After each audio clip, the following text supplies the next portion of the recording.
Welcome to the physics class for November the 5th. Before I turned on the recording, I had a question asked about deriving some equations, so I'm going to hold off on that. When we talk about the homework, I'd like to go into it then. Somebody just arrived here. Let me mark them tardy. Okay. All right. Okay, so first off, before we talk about the homework, let me just say to Atlas, the answer to your question is yes. Okay, so Isaiah is asking about the Friday tutoring session, and that's exactly what I want to talk about right now. Okay, so there will be a tutoring session tomorrow from 9 until 10:30. As you know, I can't do it every Friday because the U of U physics class meets, so that kind of messes up things every other Friday. But tomorrow is a Friday where I can do it, and so I will be here from 9 until 10:30. I did a tutoring session. Well, I did a study session using my Zoom room on Tuesday night, but it was not well attended. So I'm not sure that it's worth me doing that again on Tuesdays. If you guys don't take advantage of it, then not much point doing it. But speaking of the Tuesday study sessions, have you guys noticed that I took that link that Lila posted to the Google Doc that she created for Zoom study group people? I took that link and I put it on Canvas. So if you click on Canvas now, you'll see that there's a link there. You can go and you can add your name to the list if you want to be part of a Zoom study group. And you can contact the people who are on the list. And also some of the people have said, when they signed on the list, they said either yes or no. Yes, meaning that they would be willing to set up their own Zoom room and they'd be the host. So those are the ones you definitely want to contact if you want to join a group, or if you want to form a group, put your name on there and just put yes on there. Zoom study groups are a great way to learn the material. Some of the problems that we're doing, I'll admit, are kind of complicated. There's a lot of steps that need to be done, and then some of those steps aren't obvious. So if you get together with other students, I think that will really help a lot. Let's see, also, on the test rework, I had initially said that if you got a perfect score, you still needed to redo it. And then I got thinking, well, no, if you got a perfect score, I mean, yeah, it's not really worth making you redo it. So when I went in to transfer the scores in there for the people who had perfect scores, I saw that one of you had already gone ahead and retaken it. So yeah, sorry about that. You got to it before I did. But the rest of you, if you got a perfect score, when you look on Canvas, you'll see that I've already gone ahead and transferred that score in there for you. But the others of you, even if you got like 98%, that's not 100. So you do need to go back. You do need to do all the problems in the test rework. They are the exact same questions as before. It just, I want to make sure that everybody knows how to do them, because what we do today and in the future builds on what we did before. So it's crucially important that you prove to me that you knew that material. Okay, the last administrative detail that I can think of is Engineering Day. That's November the 21st. That's not that far away. So click on the link under extra credit opportunities and register for that in advance. And then after you attend it, send me a short write-up about what you did and I'll give you extra credit for that. Okay, so let's see, did any questions? Oh, so somebody just asked me how many points is that worth? It's going to be worth as many points as a regular homework assignment is worth, which is 10. Okay, and then Lila just sent a note saying that some of the people, when they went in to add their names to the list, they found out that they needed to get permission to do that. But she says that she has now changed that. So you should be able to add your name to the list now without having to request permission ahead of time. But if for some reason it still requires you to request permission, just click on the link or just send an email to Lila. Okay, so Sydney just asked, with normal extra credit, does that not reset?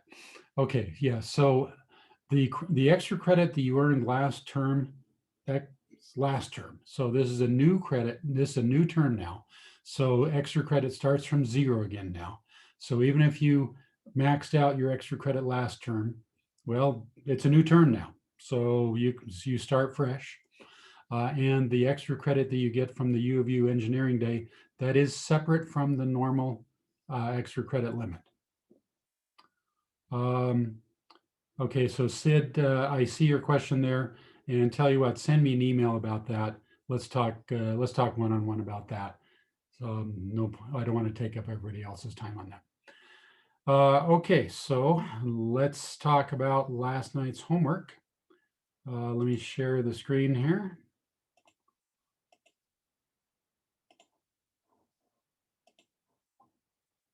Okay, here are the answers to the ones that you haven't already looked up.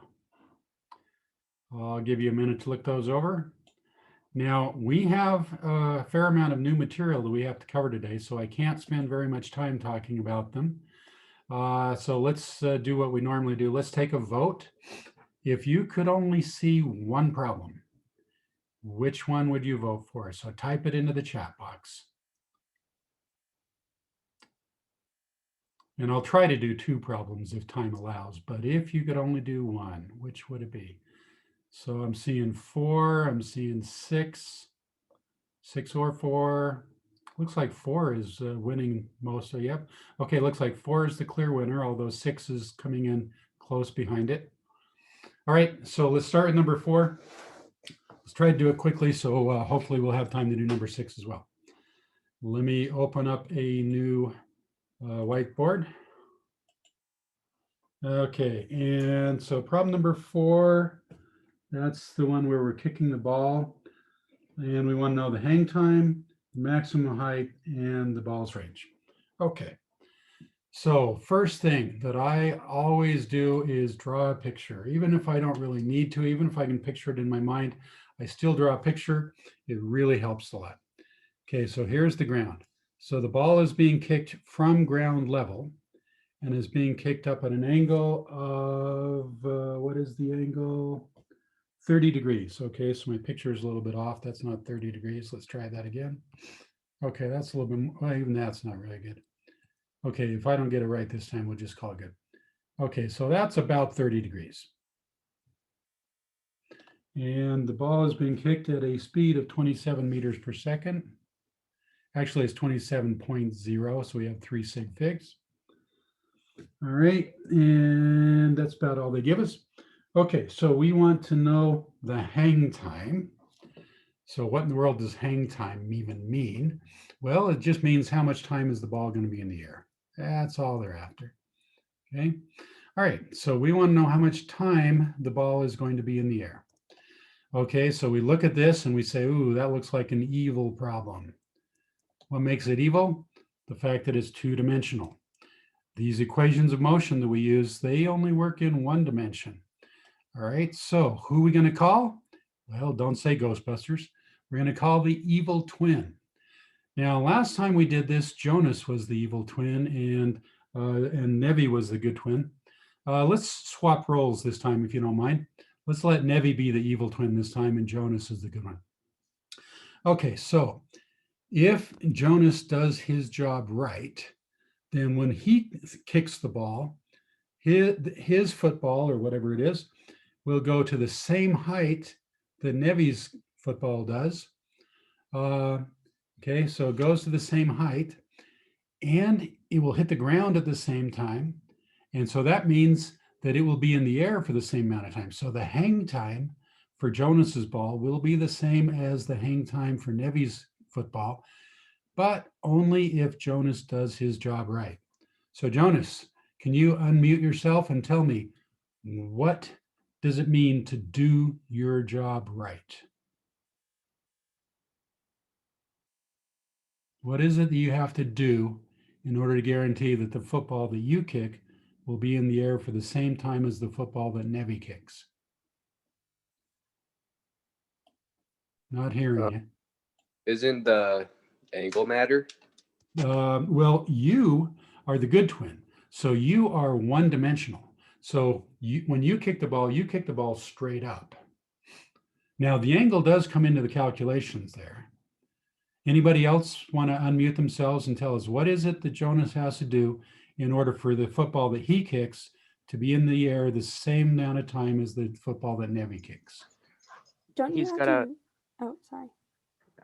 he's gotta kick it with the same velocity, right? You It's the guys same- agree? Lila, do you agree with that? Well, you have to like defuncify your 27.0 vector, and then you take the x, well, or not the x, but the The vertical component. the Yeah, think it's the so? it's the it's the vertical one that component. stays the same throughout the whole thing. Well, we're going to do both of them at some point. But if all we care about is the time, then the important thing is the vertical component. So when Jonas kicks the football, he's going to kick it straight up, but he doesn't want to match Nevi's velocity because Nevi's velocity is a funky velocity going off a funky angle. What Jonas needs to do is he needs to match the vertical component of what Nevi is doing. Okay, so the vertical component is going to be 27 times the sine of 30 degrees. So let's see. So the sine of 30 is 1/2. Hopefully you guys remember that. So it looks like it's about 13.5. So that, oops, not 1.3. Let me try to fix that. Okay. So 13.5, that is the velocity that Jonas needs to kick his football at. And if he does that, then his football will go to the same height that Nevi's football does. It'll hit the ground at the same time. And when it hits the ground, it'll hit the ground at the same speed that is the vertical component of Nevi's, which is going to come in later. Okay, but right now, if all we're interested in is just the hang time, so what we need to do then is we just need to ask ourselves, how long will Jonas's football be in the air? Because that'll be the same for Nevi's as well, because now that he's doing his job right. All right, so how are we going to do this? Well, sounds like this is a Dr. Seuss problem. So let's go X naught, XF, V naught, VF, A, and T. All right. Now, before we can put numbers in, we have to decide two things. One is we have to decide where we're going to put the origin, and the other is we have to decide what direction we want the positive direction to be. So let's be conformists here.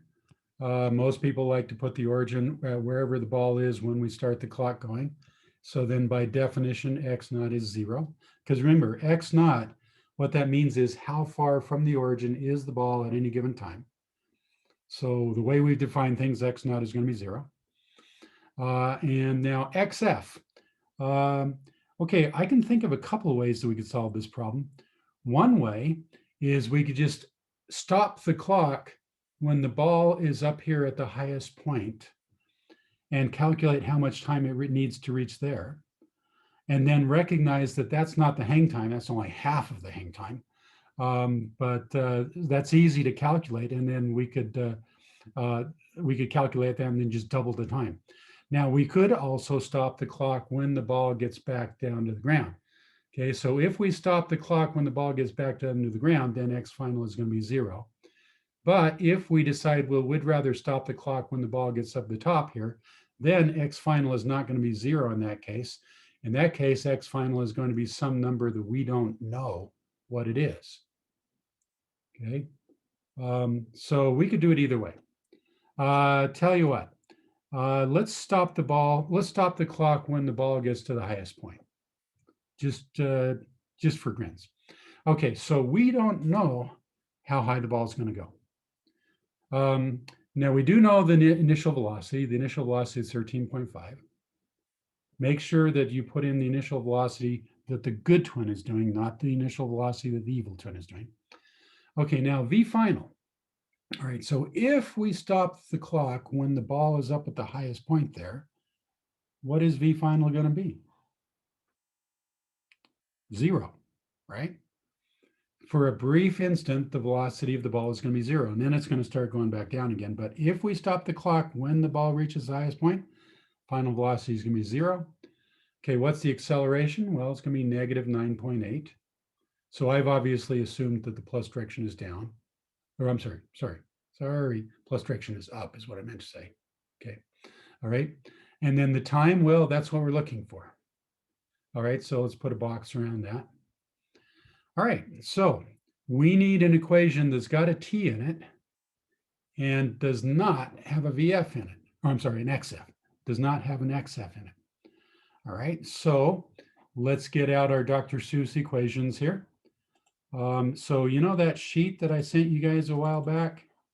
You really need to have that sheet, this one right here. Okay, this sheet that you see right here, make several copies of that sheet and have it sitting by your side while you do all these problems, because boy, oh boy, is it going to come in handy.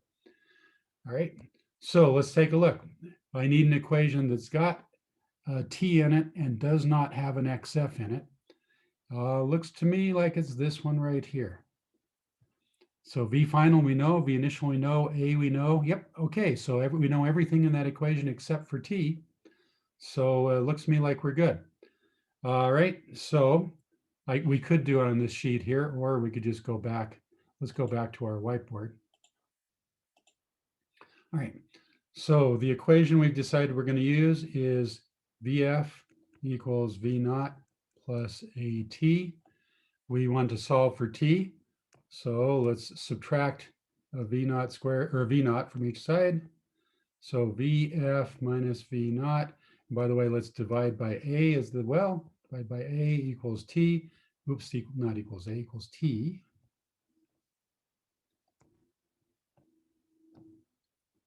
All right, bingo. Plug that into the equation and we will get the time. All right, so VF is 0.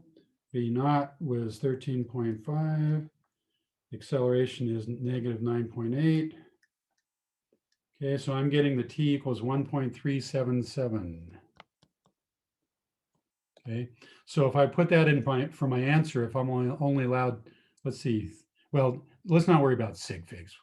So I'll round it off for however many sig figs we need. Okay, but for part B, we're going to have to use the time again. And so when we use the time in part B, we don't want to use the rounded off t. We want to use the t with a couple extra sig figs. Okay, so part B, we want to know what is the maximum height. Okay, well, Dr. Seuss problem again, except that this time, now we know what the time is. So I can go ahead and write in the time here. The time is 1.377. All right. So now if we want to know what is the maximum height, well, we can now figure out what is XF. So all we have to do now is just find an equation that's got an XF in it. And bingo, we're good. Oh, Lila, thank you. You are right. I saw something happen in the chat, but I didn't look at it. I should have. Lila, you are 100% correct. This is embarrassing. Let me get the wig out. That's a wig worthy mistake. Okay. And so you guys probably saw Lila typed in the chat box that this was only half of the hang time. Okay. So you are 100% correct. So the hang time is actually this times 2. Okay, very good. Okay, but if we are interested in knowing how high the ball goes, which is part B is asking how high does the ball go. So this number is the correct number to use if we're interested in calculating how high the ball goes. Okay. So what we're going to do now to calculate how high the ball goes is let's make a little bit of room here. Okay. So what we can do now is we can just use the equation of motion that has an XF in it, and we know everything else. So this means we got a couple of choices here. The one that I'm thinking is the easiest to use is probably going to be the mother of all motion equations, but it's not the only one. So we want to do XF equals X naught plus V naught T plus 1/2 AT squared. Okay, so we know that, we know that, we know that. We didn't before, but we do now. We know that. Okay, bingo. Just plug that in and bingo, and we got it. Okay, so I'm not going to take the time to put in the numbers. You guys can do that. And then the ball's range. Okay, so now here what we want to know is how far does the ball go? So tell you what, let's open up a new whiteboard and get a new picture here. Okay, so this time what we need to do is we need to call in the third good twin. And now normally we only have 2 twins in our class, but luckily this year we've got triplets. This is the first year this ever happened. Okay, so Nevi is the evil twin. She goes off in that funky angle. Jonas is the vertical good twin, and we've already used Jonas here to calculate how high or how much time the ball's in the air. So we need a third twin now to help us figure out how far the ball is going to go. So let's let Gia be the third good twin. And now Gia, she only works in one dimension, but she's going to work in the horizontal direction. So what Gia is going to do is she's going to get in a car, and she's going to drive the car at a constant speed. And if she does her job right, her car will always be directly underneath Nevi's football. So when the car is here, the football is here. And the important thing is when the football comes and hits the ground, well, it won't hit the ground, it'll hit the top of Nevi's car. Okay, so if Nevi does her job right, the car that she's driving will always be directly underneath her evil twin's football. But she has to do her job right. So what does it mean to do her job right? Does she drive the car at the same speed that Nevi kicked the football, which I think was 27? Well, the answer to that is no. She needs to do the same thing that Jonas did, except in the horizontal direction, not the vertical direction. So remember what Jonas had to do was he had to match the vertical component of Nevi's evil velocity. So Gia needs to match the horizontal component of Nevi's evil velocity. Okay, so the horizontal component is going to be 27 times the cosine of 30. So that is the speed that Gia, that's the speed that Gia needs to drive the car at. And now why does that work? Because remember, the horizontal component of the velocity never changes. Why would it? There's no force acting in the horizontal direction. The only force, so if this is the ball, if we do a free body diagram showing the forces that are acting on the ball when it's in the air, the only force that we are considering is gravity. Now, technically, there is going to be some air resistance. So if the ball is moving this direction, then there will be some air resistance opposing that. But we are ignoring air resistance. So we are only looking at the effect of gravity. So the horizontal component of velocity will never change. So if Gia drives her car at a speed of 27 times the cosine of 30, then we can use that to calculate how far the ball goes. And because she's driving at constant speed, we don't need to use the mother of all motion equations. We just use distance equals rate times time. So the rate is 27 times the cosine of 30. The time is the hang time, which is the number that we calculated before, times 2. Don't forget to times 2.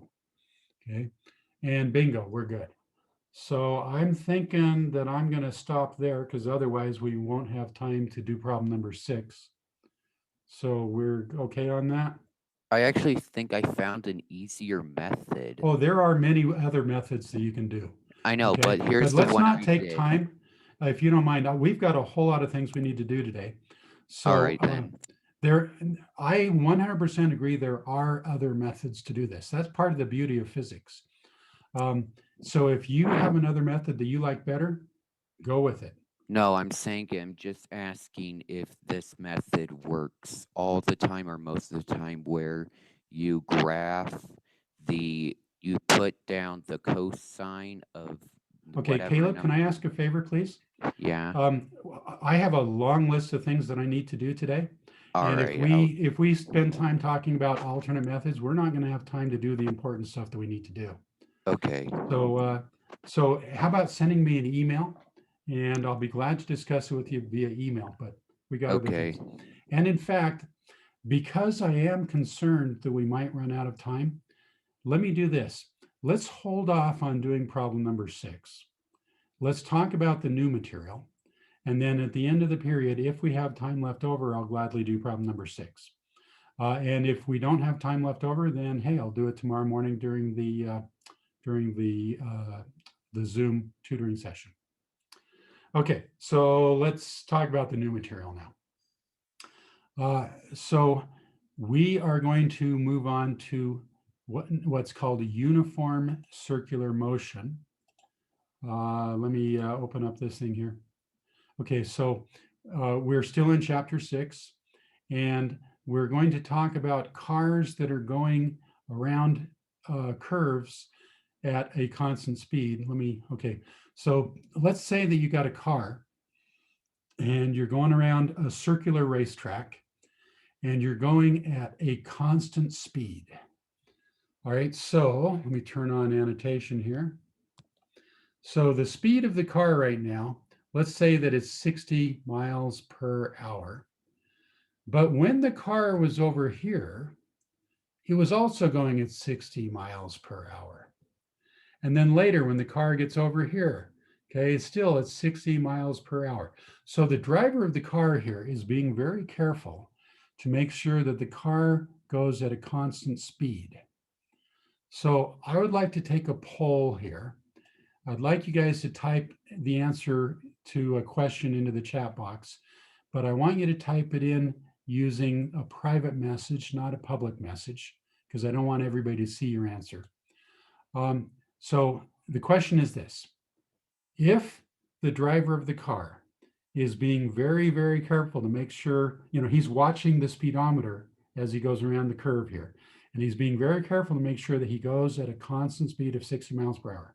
So is he accelerating? So type yes into the chat box if you think he's accelerating.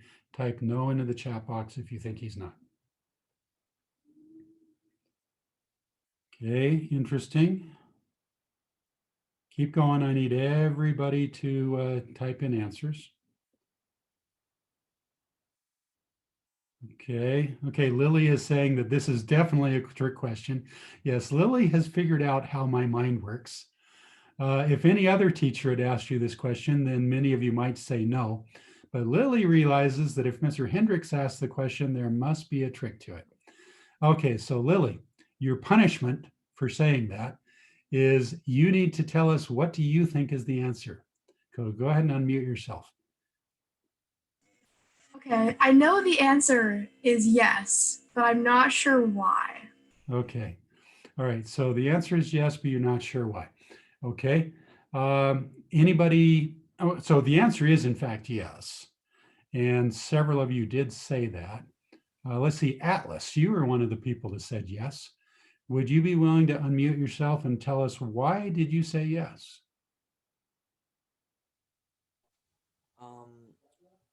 I just felt that when you turn a car, the car slows down because. But the car doesn't slow down. The speed of the car is the same. Yeah, but in order to keep the speed the same throughout the entire turn, you have to accelerate through the turn, because if you don't accelerate, the car is going to slow down. Well, you certainly have to put your foot on the gas pedal. I'll agree with that. But the speed of the car does not change. So I'll tell you what, rather than make you guess, let me just go ahead and tell you the answer here. Let me open up a whiteboard. Okay. Let's look at the car as if we were in a helicopter up above, looking down at the car. Okay, so here is the circular racetrack. Here is the car. Okay, and I'm going to draw a velocity vector. So that is the velocity vector at time t equals 0. So I'm going to call that v0. And a little bit later, the car is over here. So the velocity vector now looks like that. So I'm going to call that v1. Let's say that's the velocity 1 second later. And then another second later, the car is over here. So let's call that v2. And then another second later, the car is over here. So it's v3. Okay, now the car is going at constant speed. So the length of the arrow is the same. Because remember, the length of the arrow is the magnitude of the velocity vector, which is also the speed. All right, so the car is going at 60 miles per hour here, it's going 60 here, 60 here, and 60 here. So I can understand why people would say, well, the car is not accelerating because it's going at the same speed. Ah, here's the catch. What is the definition of acceleration? Is the definition of acceleration the change in speed divided by the change in time? Or is the definition of acceleration something else? Well, turns out the definition of acceleration is something else. The definition of acceleration is not the change in speed divided by the amount of time. The definition of acceleration is the change in velocity divided by the change in time. Now, some people say, well, what's the difference? Speed, velocity, yeah, what's the difference? So how about Jonas? Would you be willing to unmute yourself and tell us what is the difference between speed and velocity? Speed is how fast you are going in just in general, and velocity is how fast you're going in a certain direction. Okay, very good. Because velocity is a vector. Speed is a scalar. So if you want to tell me what your velocity is, you need to not only tell me that you're going 60 miles per hour, but you also have to tell me you're going 60 miles an hour to the north or whatever direction you happen to be going. Okay, so when we look at this picture here of the race car viewed from above, so we're in a helicopter looking down. So the first time we look at the race car, the velocity vector is going that direction. Let's call it kind of north-ish. And then a little bit later, the velocity vector is going in a different direction, kind of northwest-ish. So the direction of the vector has changed. The magnitude hasn't, but the direction has. And so if any part of the vector has changed, then the vector has changed. And so that means that some acceleration has taken place. So even though the speed didn't change, if the direction does, then some acceleration has taken place. And what is it that causes acceleration? Answer, force. A force is what causes acceleration. So that means that there must have been a force acting on the car to change the direction. So let's go back to our picture here.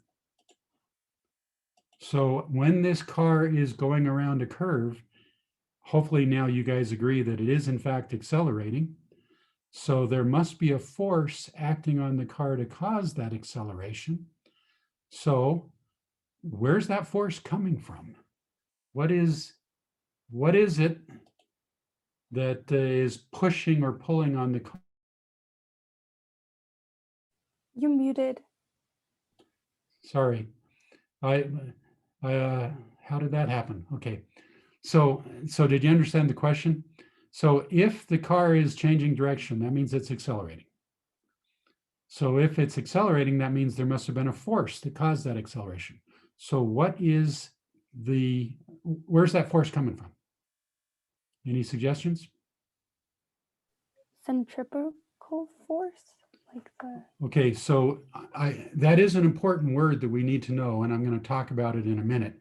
So centripetal and centrifugal are words that we're going to be using, but they don't really tell the nature of the force. They just tell what direction the force is pointing, and I'll talk about that in just a minute. But that's not an acceptable answer. I need to know, what is the nature of the force? Is it gravity? Is there a string that's put, or is there some person standing pushing on it? What is it that's causing the car to change direction? Now, let me ask the question differently. What if there was ice on the road? So when the driver goes around a curve here, if there's ice on the road, is he going to turn or is he going to keep going in a straight line? Answer, straight line. So that should be a huge hint there. What is it that's causing him to turn? Friction? It's friction. It's the friction between his tires and the road. Okay, so there is friction pushing him that way. That is what's causing him to turn.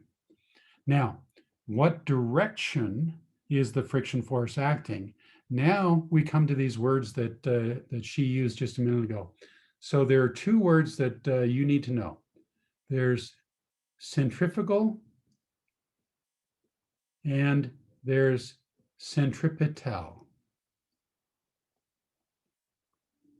Okay, so I'm sure you guys have heard about a force called centrifugal force. Pretty much everybody's heard of that. And then there's another force that most people have not heard about, which is called centripetal force. Both of these words have the root centra in them. So centra refers to the center of the circle. So if this car is going around a circle, okay, let's suppose that dot that you see right there is the center of the circle. Okay, so when in centrifugal and centripetal, they're both referring to this dot that's in the center of the circle that the car is going around. So the rest of the word fugal means away from, whereas petal means towards. Okay, so a centrifugal force is a force that points away from the center of the circle. A centripetal force is a force that points toward the circle. So if the car is changing direction, then the car is accelerating in a direction that turns out to be toward the center of the circle. And the force that's causing it to accelerate there is a force that's pointing toward the center of the circle. So if we go back to our white page here, where we're looking down from a helicopter, the force that is acting on the car at any given point is always going to be pointing toward the center of the circle. And so we call that a centripetal force, but just calling it centripetal doesn't explain what the nature of the force is. We still have to figure out what is the nature of the force. So if it's a car going around a circle, the nature of the force is the friction between the car's tires and the road. If it's let's say you've got a ball on a string and you're swinging the ball in a circle, then the tension of the rope is the force that's providing the centripetal force. But we can't just say, well, the force is centripetal force. That doesn't answer the question. We have to say, well, the nature of the force is the string, okay? And then if we ask what is the direction of the force, then you can say centripetal, which means toward the center. Okay, so in your homework tonight, they're going to ask you questions where they're going to start off by asking you to calculate what is the centripetal acceleration.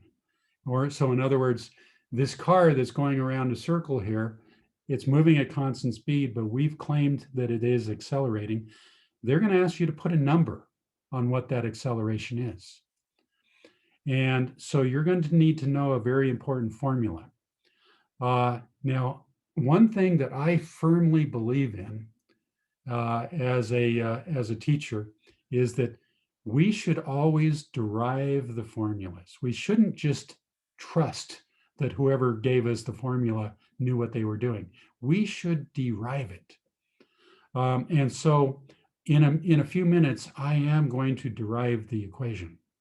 But the derivation is one that some students find a little hard to follow sometimes. And so I don't want you guys to get so lost in the derivation that you give up and say, oh, this is impossibly hard. So I'm going to do something that's against my religion. So please forgive me, Einstein, but I'm going to give you the equation, and we're going to just trust it for, at least for a few minutes. And we'll do some calculations with the equation just to make sure that we know how to do the homework. And then later on in the period here, I'm going to actually derive the equation. Okay, but for right now, let's just say that, you know, the heavens opened up and a voice boomed out. And the voice said, centripetal acceleration can be calculated by using this formula. Let me get my thing out here. Let me start a new white page. So if a car is going in a circle at constant speed, okay, then we call that centripetal acceleration. So the heavens have opened up and a voice booms out and it says, centripetal acceleration can be calculated by taking the magnitude of the velocity, which never changes, okay, the direction does, but the magnitude doesn't, square that and divide by the radius of the circle. This is the magic formula that you need to know in order to solve pretty much all of the homework problems that you're going to do tonight. Now, in a few minutes, we're going to derive that so we'll know where it comes from. But for right now, let's just assume that that is true. Okay, so let's say that we're looking at the car from above. And so here's the center of the circle. Here's the racetrack. And let's start put some numbers in here. Let's say that the radius of the circle is, oh, I don't know, how about 51 meters? Okay, that's the radius of the circle. Let's say that the speed of the car, which is the magnitude of the velocity vector, is, oh, I don't know, how about 12 meters per second? Okay. Well, that's all we need. So we can now calculate what the acceleration of this car is. So just get out the calculators, do 12 squared divided by 51. And so the answer is 2.8. And let's go with one extra sig fig. Just it's nice to have an extra sig fig. So 2.82. So that is the magnitude of the acceleration. So you know how we talked a while back about how fighter pilots experience G's.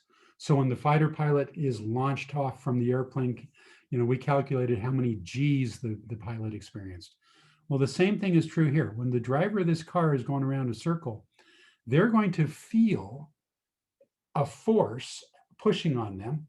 And that force is going to be 2.8.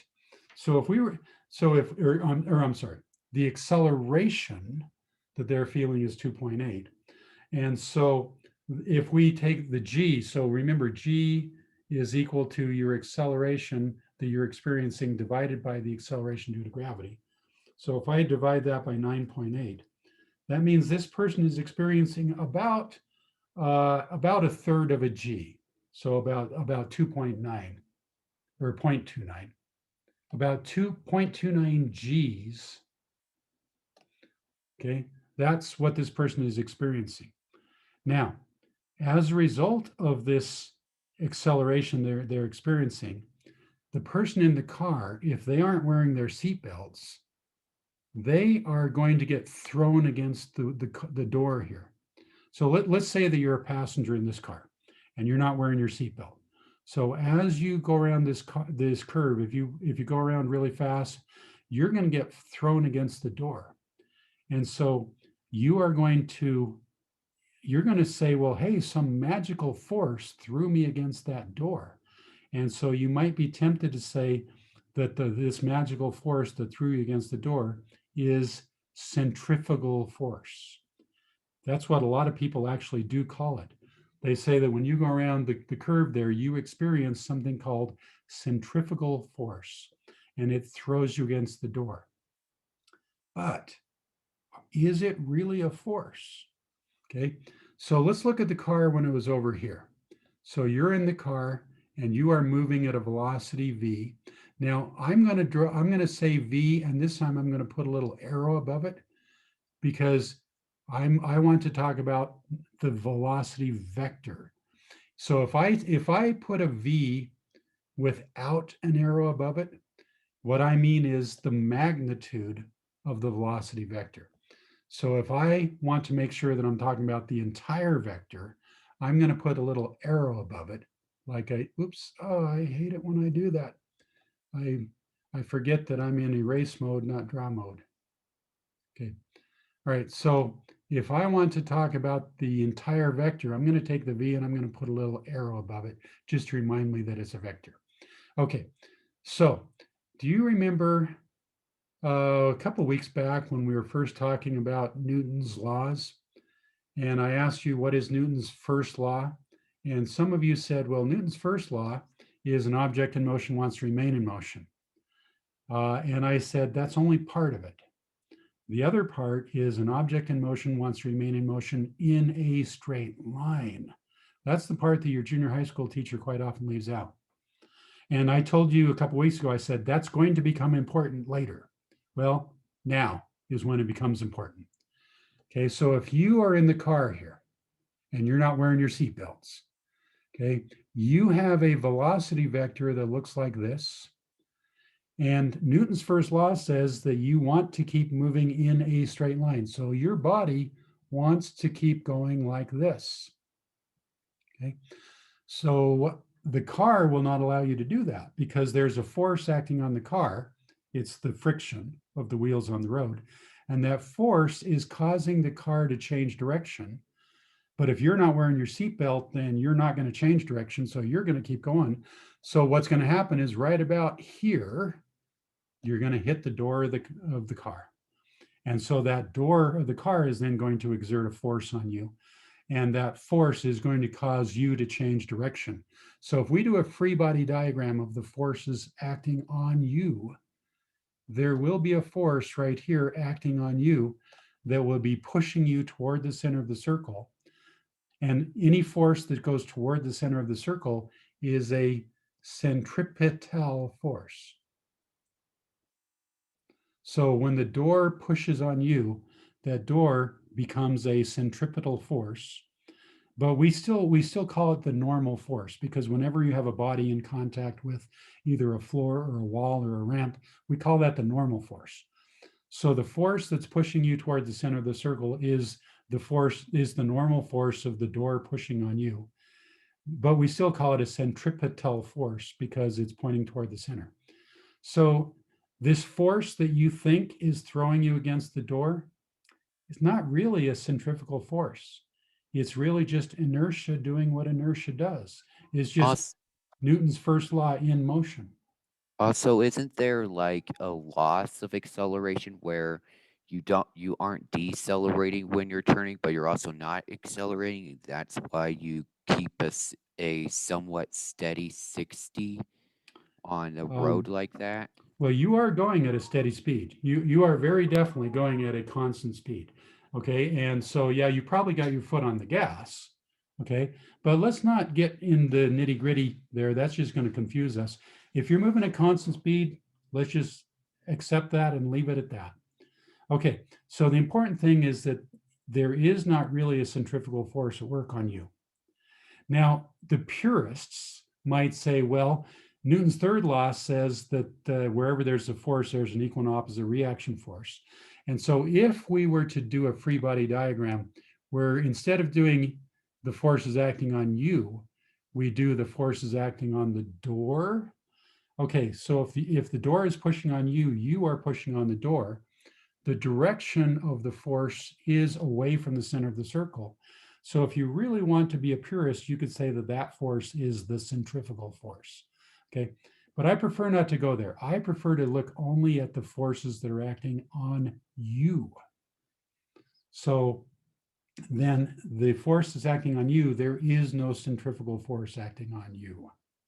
Okay, but there is a centripetal force acting on you. Okay, so in your homework tonight, they might ask you to calculate what is the magnitude of that force that's acting on you. All right, so well, the way to do that is to recognize that force equals mass times acceleration. So let me open up a new whiteboard here, right? So if we have a circle here, and this is you, and the door is pushing you toward the center of the circle, and so that's the force of the door pushing on you, and we want to know what is the magnitude of that force. Well, sigma F equals ma. So what is the force that's pushing you toward the center? The force of the door. Okay, that's equal to mass times the acceleration. What is the acceleration? Well, some people are going to say, but we're not accelerating. We're moving at constant speed. And the rest of you are going to say, yes, you are accelerating. And the acceleration is given by v squared over r. Okay, so the force of the door is going to be the mass times v squared over r. This is the equation that we use to calculate what is the force of the door on you. Now, we've already calculated what the centripetal acceleration was. Remember that? We did that on the previous page. So let's go back here. So the centripetal acceleration was 2.82. So let's go back here. So we know that v squared over r is 2.82. So all we need to know then is what is your mass. So let's suppose that your mass is 51 kilograms. All right, so then all we have to do is take 2.82 times 58, or 51, sorry, 2.82 times 51. All right, so that means that the force of the door on you is 144 newtons.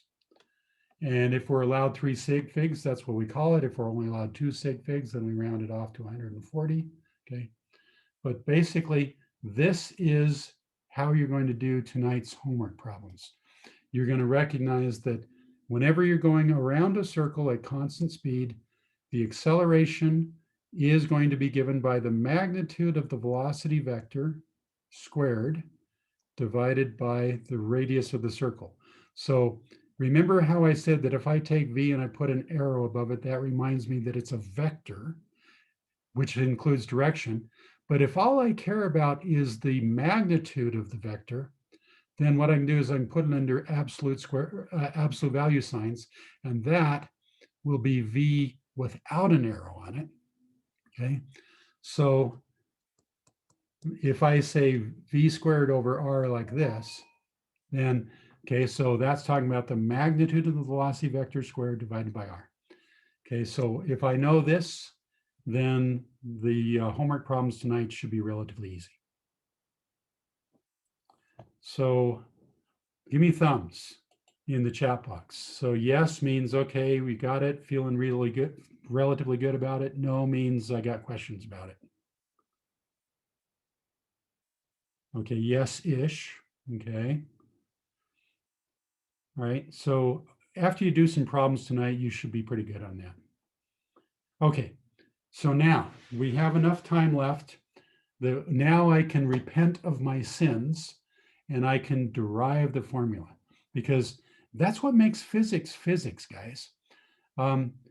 If all we do is just give you an equation and say, here, use this equation, just trust that it works, well, that's just math. And anybody can do math. Heck, even Mr. Jensen can do math. And by the way, you can tell him I said that. In fact, please do. Please do tell him I said that. I want you to tell him I said that. You got to keep him humble there. Okay, so what we are going to do right now is we are going to derive this formula. And hopefully you guys remember how important I think derivations are. Last time I warned you that there might be a test question about the derivation of the mother-roll motion equations. Okay, well, let me warn you again, okay? What we're about to do might possibly be a question on our next test. Wink, wink, nudge, nudge. So I highly recommend that you take notes. So I would recommend go to a new page in your notebook, and I want you to, up at the top, I want you to write derivation of AC equals V squared over R. Okay, and by going through this derivation, it will solidify some important concepts that will become even more important later. All right, so in order to help make this a little bit easier to do, I have a little review here that I've kind of prepared here. So let's go back to, a month, maybe even 2 months ago, and let's remind ourselves about position vectors. Remember we talked about a position vector a while back where we said that if we have an object that's located right here, and I want to draw the position vector, well, it depends on where the origin is. If our origin is right here, then the position vector is going to be that. But somebody else might disagree with our origin, because one thing about physics that hopefully you've learned, if nothing else, is that you can define the origin anywhere you want. So somebody else might say, well, I'd rather put my origin here. And so then their position vector is going to look different than your position vector will. Okay. All right. So now what we're going to do is we're going to say to that other person, we're going to say, okay, we recognize that you could draw the origin there if you want, but do me a favor and please agree with my origin, at least for a little while.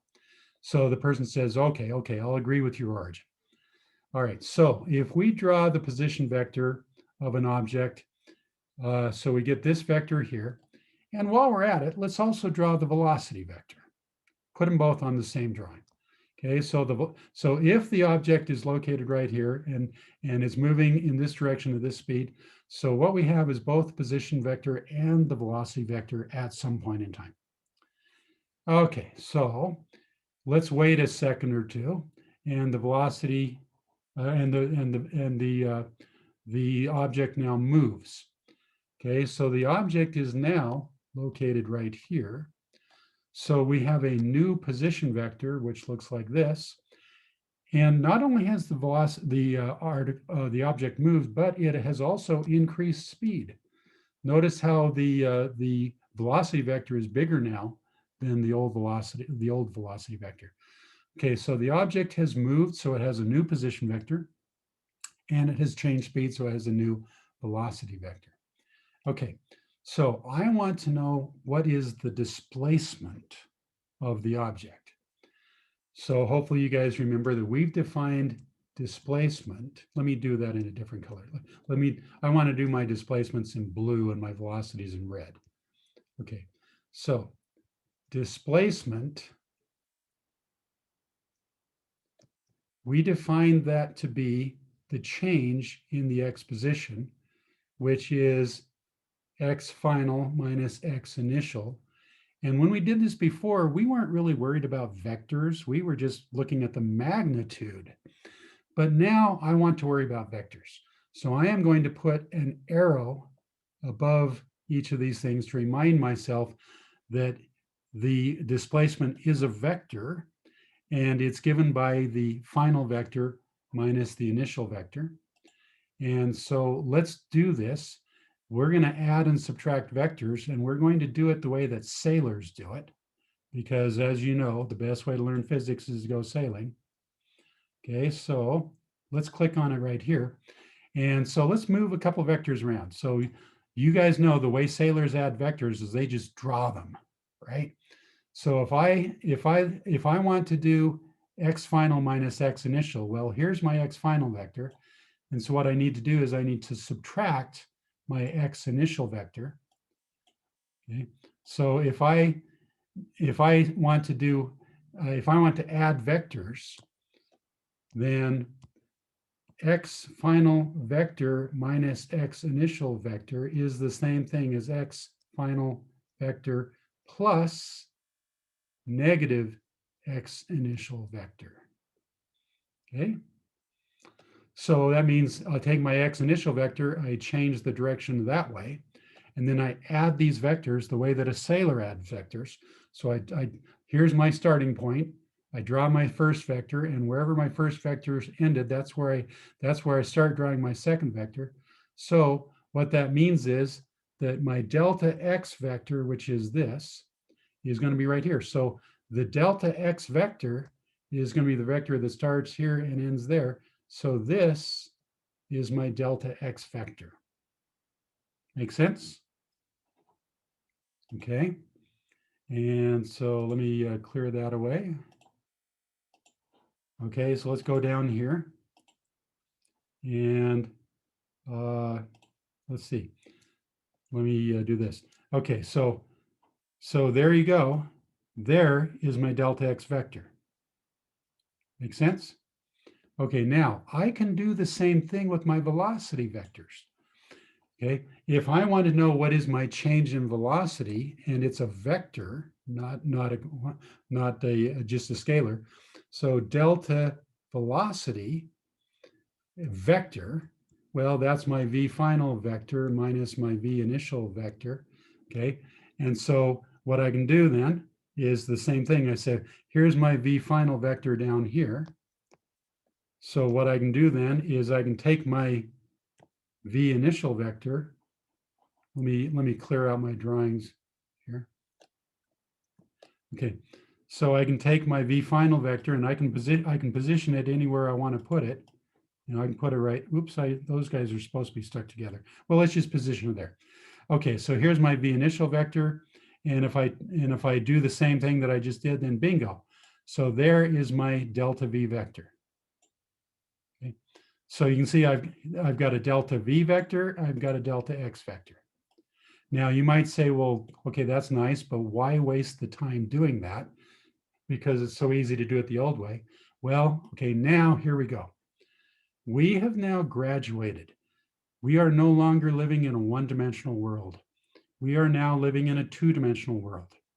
And when you take University of Utah physics the next year, which I hope you will, you're going to graduate to a three-dimensional world, which is the world that we actually truly live in. Okay, so we need to redefine what displacement is, because the old method of defining displacement no longer worked. Okay, so we have an object that's located right here where you see this dot, and I want to draw the position vector of that object. So I need to define an origin. So let's define the origin to be right here. So this now is my position vector, and this is my velocity vector. So I can do that. Okay, now if we wait a little while, the object is going to move. So now the object is down here. So you can see that my position vector is changed. And you see that my velocity vector is the same length as it used to be. So my speed has not changed, but my direction has. Okay, so I've got a new position vector and I've got a new velocity vector. Okay, so I propose to you that my displacement vector now can be defined in terms of my position vectors. So displacement, let me write this out here. So we used to say that displacement was defined as the change in my X position, which was a vector, although we didn't really treat it as a vector before, it really was a vector. That used to be our definition of displacement. And that worked fine as long as we were in a one-dimensional world. But now we live in a two-dimensional world, or at least in this physics class we do. So we need a new definition of displacement. So our new definition for displacement is, it's really the same as the old displacement. The old definition is just two-dimensional. So it's the change in our position vector. That is our displacement. So instead of calling it delta X now, let's call it delta R. And let's put a little arrow above it to recognize that it's a vector, not just a number. Okay, so this vector right here is going to be our delta R, because if this is our final position and this was our initial position, what we can do is we can add this the way that salars do. So let me clear this out. So let's do vectors addition the way that salars do. So what we want to do is we want to know what is delta R. So that's R final minus R initial. And those are vectors now. And so that's R final plus negative R initial. And those are all vectors. Okay, so let's add this the way that a salar adds vectors. Let's take R final.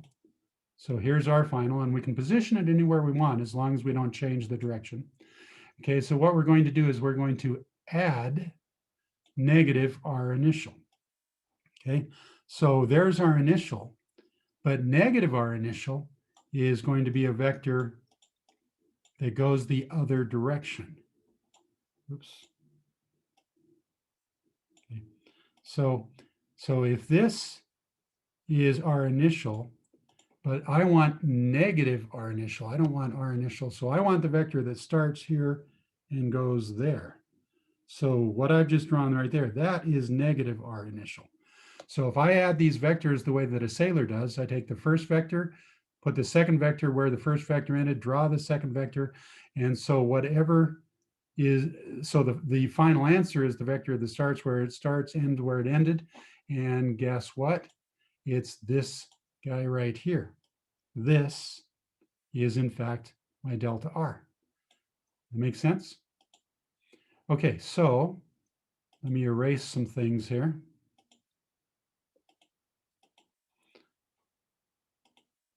Okay, so if I put everything back here where it was before, so here's our final vector back there. Here's my R initial vector up here. Come on, move for me. Okay, and so here is my delta R vector right there. And theta there is the angle that they have changed. Okay, so all of this is just conceptual stuff. If you understand this, then the rest of it is really easy mathematics. Okay, so what I'm going to do is I'm going to do the same thing with my velocity vectors that I did with my position vectors. So I'm going to say, I'm going to take my initial velocity vector, which is right here, and I'm going to move it over here. And I'm going to say that my delta V vector for my velocity is that one right there. So bingo. Okay, I can do that. So as long as I add things the way that sailors add things, life is good. Okay, so this drawing here is all we need. The rest of it is very, very simple mathematics. So if you understand this drawing and where this drawing came from, then the hard part is over. The rest of it, heck, even Mr. Jensen could take it from here.